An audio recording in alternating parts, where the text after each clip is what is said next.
Hello and welcome you all to let's talk with Mazhar. আমি মাজহারউদ্দিন রয়েছি আপনাদের সাথে। এটি আমার প্রথম ভিডিও ইউটিউবে লেটস টক উইথ মাজহারে। ইউটিউব এবং ফেসবুক দুটোতেই আমার ভিডিও দেওয়া শুরু করব এবং মোস্টলি বাংলাদেশ ক্রিকেটকে নিয়েই কথা বলার চেষ্টা করব। যেমনটি আমার প্রথম ভিডিওতে ইন্ট্রোডাকশন ভিডিওতে বলেছিলাম, আমি খুব বেশি সেন্সেশন ক্রিয়েট করার জন্য ভিডিও করছি না। আমি নিজেকে এক্সপ্রেস করব এবং ক্রিকেট নিয়ে from cricketers point of view যদি বলি বা ফ্যান্স পয়েন্ট অফ ভিউ যদি বলি, সেই অ্যাঙ্গেল থেকে কথা বলার চেষ্টা করব। কথা না বাড়িয়ে শুরু করছি আজকে। রাইট, যেমনটি আপনারা জানেন, বাংলাদেশের world cup campaign already start হয়ে গিয়েছে যদি বলি আনঅফিসিয়ালি, কারণ ওয়ার্ম আপ ম্যাচ বাংলাদেশ খেলে ফেলেছে ইন্ডিয়ার সাথে এবং ওয়ান্স অ্যাগেন ব্যাটিংটাই বড় একটা কনসার্ন হয়ে দাঁড়িয়েছে। আমরা হার্ডলি কোনো ফাইট দিতে পেরেছি ইন্ডিয়ার এগেনস্টে। 180 ওর টার্গেট ছিল, বাট আমরা ইন রিপ্লাই 122-এর মতোই করতে সক্ষম হই। Top order once again has been a big concern for Bangladesh, যেমনটি আমরা বেশ কিছুদিন ধরেই দেখে আসছি। স্পেশালি ইন টি-20 ফরম্যাটে আর্লিতে গিয়ে আমাদের ওপেনাররা বা টপ অর্ডাররা ফেল করছেন এবং পাওয়ার প্লে যেটা ইউজ করার যে ব্যাপারটা থাকে সেক্ষেত্রে কিন্তু আমরা আবার ফেল হচ্ছি। আমি ঢালাওভাবে কোনো পিন পয়েন্ট করব না, অলরেডি সবাই সমালোচনা করেছে এবং আমরা সবাই জানি বাংলাদেশ দল ফেল করেছে ব্যাটিংয়ে এবং খুবই ডিসঅ্যাপয়েন্টিং। সবাই খুব হতাশ, এটাও আমি জানি এবং অবভিয়াসলি হতাশ হওয়ার মতোই যে ধরনের পারফরমেন্স হয়েছে বাংলাদেশের ব্যাটার দ্বারা এবং ওভারঅল টিম অ্যাপ্রোচে যদি বলি খুবই হতাশাজনক। তবে আরেকটু মনে করিয়ে দিতে চাই যে এখনো কিন্তু বাংলাদেশের ওয়ার্ল্ড কাপ শুরু হয়নি। হ্যাঁ, ওয়ার্ম আপ ম্যাচে আমরা হেরেছি, আমরা ইউএস এর সাথে সিরিজ হেরেছি, বাট ওয়ার্ল্ড কাপ একটা নতুনভাবে শুরু হওয়ার এখনো সুযোগ রয়েছে। 8ই জুন বাংলাদেশের প্রথম খেলা ওয়ার্ল্ড কাপে শ্রীলঙ্কার বিপক্ষে। আমরা এর আগে কিছুটা সময় পাচ্ছি নিজেদেরকে রিগ্রুপ করার জন্য। এখন ভাই, সমালোচনা আমরা করলে করেই যেতে পারবো, আমরা অনেক কথা বলতে পারবো, প্লেয়ারদেরকে অনেকভাবে স্ল্যাম করতে পারবো, অনেকভাবে আমরা তাদেরকে বলতে পারবো যে তাদের ক্রিকেটটা ভালো হচ্ছে না, বাট আলটিমেটলি যদি আমি চিন্তা করি এই 15 জন প্লেয়ারই কিন্তু এই ওয়ার্ল্ড কাপে খেলবে। সো এখান থেকেই আমাদের তাদেরকেই আবার ভরসা দিতে হবে এবং এদের মধ্যে থেকেই কিন্তু আবার ভালো খেলার আশাটা আমাদেরকে রাখতে হবে। There is no point talking about যে একে বাদ দাও, ওকে বাদ দাও, ও কেন নিল না। Yes, there may be some names যেটা উঠে এসেছে যাদেরকে নেয়ার কথা হচ্ছিল বা নেওয়া হলে ভালো হতো। সাপোজ মেহেদী হাসান মিরাজের কথা যদি বলি বা মোহাম্মদ সাইফুদ্দিনের কথা যদি বলি, but to be very honest, এক দুইজনের ইনক্লুশনে কিন্তু ওভারঅল যে টিমের পারফরমেন্স এখন হচ্ছে, দলগত পারফরমেন্সটা এক দুইজনের ইনক্লুশনে খুব একটা আহামরি চেঞ্জেস আসতো বলে আমি মনে করি না। সো এখন যেটা চলে গিয়েছে, আমরা ওখান থেকে শিক্ষা কিভাবে নিব এবং এই সিচুয়েশন থেকে কিভাবে ঘুরে দাঁড়ানো যায় সেটাই এখন বাংলাদেশ টিমের মূল লক্ষ্য হবে। ইটস ভেরি ডিফিকাল্ট অনেস্টলি যে ওভারনাইট টেকনিক চেঞ্জ করা যাবে না, 4-5 দিনের ব্যাপার রয়েছে। আমরা যদি ব্যাটারদের কথা বলি, প্লেইং এগেনস্ট কোয়ালিটি সিমার্স, এটা একটা বিগ কনসার্ন হয়েছে যে ধরনগুলো দেখেছি আমরা ডিসমিসেলের। যদি সৌম্য সরকারের কথা বলি, তানজিদ তামিমের কথা বলি, লিটন কুমার দাসের কথা বলি, ইভেন নাজমুল হোসেন শান্ত, যেভাবে তারা ফাস্ট বোলারদের এগেনস্টে আউট হয়েছে, ইট ওয়াজ একটু চোখে লাগার মতো, কারণ কোয়ালিটি পেস বোলিং অ্যাটাক কিন্তু তারা ফেস করতে যাবে সামনে আরও পুরো ওয়ার্ল্ড কাপ জুড়ে যদি ওয়ার্ল্ড কাপে ভালো করতে চায়। সো হ্যাঁ, সমালোচনা অনেক হয়েছে। আমি স্ট্যাটস নিয়ে কথা বলতে পারি, আমি এভারেজ নিয়ে কথা বলতে পারি, লাস্ট 10 ম্যাচে যে কি স্ট্রাইক রেট ছিল, কে কত রান করেছে, ওপেনাররা কেন ভালো করেনি, কত রান করেছে তারা, পাওয়ার প্লেতে আমরা কতটুকু করতে পারছি, কতটুকু করতে পারছি না।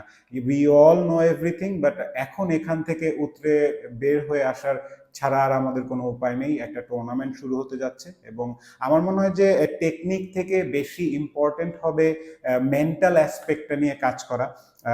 খুবই ডিফিকাল্ট, আবারও বলছি। আমি যদি একজন প্লেয়ারের পয়েন্ট অফ ভিউ থেকে দেখি, দল হারছে, সমর্থকরা হতাশা প্রকাশ করছে, সুইচ অফ করার একটা ব্যাপার থাকে প্লেয়ারদের। যখন আপনি মাঠ থেকে যখন বাসায় ফিরেন বা হোটেলে ফিরেন, ভালো খেললেন না বা ভালো খেললেন হোয়াট এভার, আপনি সেই জিনিসটাকে ভুলে গিয়ে নিজের একটা লাইফে ফোকাস করা। আমরা আমাদের ব্যক্তিগত লাইফেও আমাদের খুব কাজের ব্যস্ততা বা খুব হেক্টিক একটা দিনের পরে এসে বাসায় এসে কিন্তু আর ওই কাজ নিয়ে কথা বলতে চাই না। সো ওখান থেকে যতটুকু চাই আমরা দূরে সরে যেতে এবং নতুনভাবে আবার রিফ্রেশ হয়ে আবার পরের দিন যাতে কাজে যেতে পারি সেই চেষ্টাটা থাকে। প্লেয়ারদের ক্ষেত্রে এটা একটু ডিফিকাল্ট, কারণ তারা একটা সারাউন্ডিং গ্রুপের মধ্যে আছে।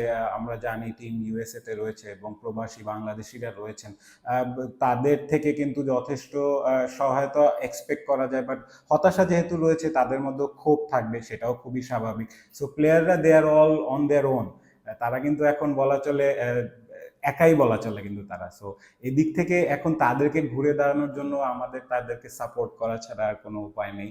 এবং আমি বলবো যে সমালোচনা করা উচিত, বাট গঠনমূলক সমালোচনা করা উচিত। অ্যাট দ্য সেম টাইম প্লেয়ারদেরকে সেই একটা বেনিফিট অফ ডাউট দেওয়া উচিত, কারণ এই 15 জনই কিন্তু পুরো আমাদের 18 কোটি 19 কোটি বাংলাদেশের মানুষকে রিপ্রেজেন্ট করছে।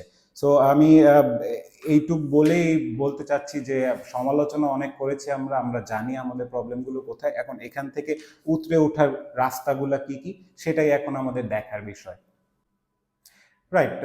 যদি ব্যাটিং এর কথাই বলছিলাম, যদি ব্যাটিং এ আবার আমি ফিরে যাই, আমাদের ব্যাটিং অর্ডারটা নিয়ে বা আমাদের প্লেইং 11 নিয়েই বা যদি আমরা কথা বলি, খুব একটা কিন্তু স্বস্তির খবর দিতে পারছি না।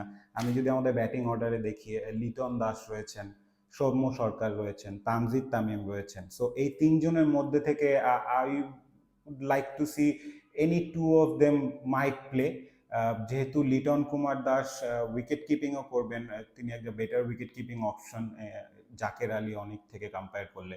সো তার খেলার সম্ভাবনা খুব বেশি রয়েছে প্রথম ম্যাচ থেকেই। এর পাশাপাশি তানজিদ তামিম স্টার্ট পেয়েছিলেন প্রথম ম্যাচে ইন্ডিয়ার এগেন্সে ওয়ার্ম আপ ম্যাচে, বাট তার এবং সৌম্য সরকারের মধ্যে কিন্তু একটা ফাইট হবে ওপেনিং স্লটটা নিয়ে।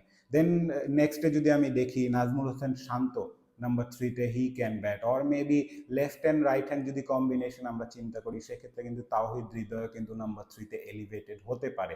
এরপরে রয়েছে কিন্তু সাকিব আল হাসান, যেমনটি বলছিলাম, হি can also be a floater. So তার যে এক্সপিরিয়েন্স রয়েছে সেই জায়গা থেকে তিনি নাম্বার 4-এও ব্যাট করতে পারেন, নাম্বার 5-এও ব্যাট করতে পারেন। এর পাশাপাশি রয়েছেন Mahmudullah Riyad, he is been in terrific touch, ইন্ডিয়ার এগেনস্টেও একটি ভালো নক খেলেছেন, 40 অড রান নক। সো এদিক থেকে বলবো যে এই টপ অর্ডারের মিডল অর্ডারের দিকে কিছুটা স্বস্তি বা ভরসা থাকলেও টপ অর্ডার এবং ওপেনিং স্লটে কিন্তু দুশ্চিন্তাটা রয়েছে। আমাদের কিন্তু কোনো অপশন নাই, two be very honest.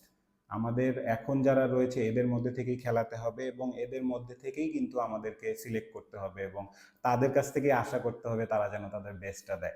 Batting এর কথা বলছিলাম, Jaker Ali is also there after Mahmudullah Riyad, he can be an option. But এক্ষেত্রে টিম কম্বিনেশনটা কেমন হয়, প্লেইং 11-এ বোলার কয়জন থাকবে, অলরাউন্ডার কয়জন থাকবে, সেটাও কিন্তু ভ্যারি করবে। আমি যদি বোলিং এর দিকে একটু তাকাই, মুস্তাফিজুর রহমান রয়েছেন, বাট পেস বোলিং ইউনিটে কিন্তু আবারও একটা কনসার্নের জায়গা রয়েছে। শরীফুল ইসলামের কথা যদি বলি, ইন্ডিয়ার এগেনস্টে ম্যাচে কিন্তু তিনি হাতে কিন্তু যথেষ্ট ব্যথা পেয়েছেন হার্দিক পান্ডিয়ার করা শট নিজের বলে আটকাতে গিয়ে, এবং তিনি আদৌ ফার্স্ট ম্যাচ খেলবেন কিনা সেটা নিয়ে এখনো ডাউট রয়েছে। তারপর রয়েছেন তাসকিন আহমেদ, তাসকিন আহমেদও কিন্তু ইনজুরি থেকে রিকভার করছেন, তিনিও আদৌ ফার্স্ট ম্যাচ থেকে অ্যাভেলেবেল হবে কিনা সেটাও কিন্তু এখন একটা দেখার বিষয় রয়েছে। So the fourth bowling option, first bowling অপশনে যদি দেখি তানজিম সাকিব রয়েছেন। সো এখন Bangladesh team management against Sri Lanka 3জন ফাস্ট বোলার নিয়ে খেলবে না 2জন ফাস্ট বোলার নিয়ে খেলবে, সেটা একটা বড় একটা ইস্যু হতে পারে।